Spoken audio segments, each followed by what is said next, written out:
काय अवस्था झाली असेल त्या आईची. निर्दयी बिबट्यानं म्हशीच्या वासराची त्याच्या आईसमोर केली शिकार.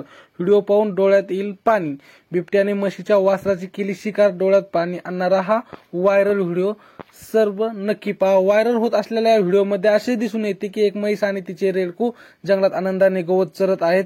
त्यांना या धोक्याची अजिबात जाणीव नाही की एक बिबट्या म्हशीच्या त्या बाळावर बारीक नजर ठेवून त्याची शिकार करण्याच्या संधीची वाट पाहत आहे. मग त्याप्रमाणे संधी मिळताच बिबट्या लगेच म्हशीच्या रेडक्यावर हल्ला करतो आणि क्रूरपणे त्याचा जीव घेतो. येथे आई आपल्या बाळाला बिबट्यापासून वाचवण्यासाठी सर्व काय शर्तीने प्रयत्न करते, परंतु शेवटपर्यंत तिला आपल्या बाळाला वाचवण्यात यश मिळत नाही. व्हिडिओमध्ये तुम्ही पाहू शकता की येथे बिबट्या सावज हेरून ते टप्प्यात येण्याच्या संधीची वाट पाहत असतो. जेव्हा ते रेडकू त्याच्या आईपासून दूर जाते तेव्हा बिबट्या नेमकी तीच संधी साधून लगेच त्या म्हशीच्या रेडकावर झेप घेतो आणि त्याची शिकार करू लागतो. या दरम्यान त्याची आई समोर येते तेव्हा तो त्या बाळाला घेऊन झुडपात जातो आणि तेथे त्या बाळाचा जीव घेतो आणि त्या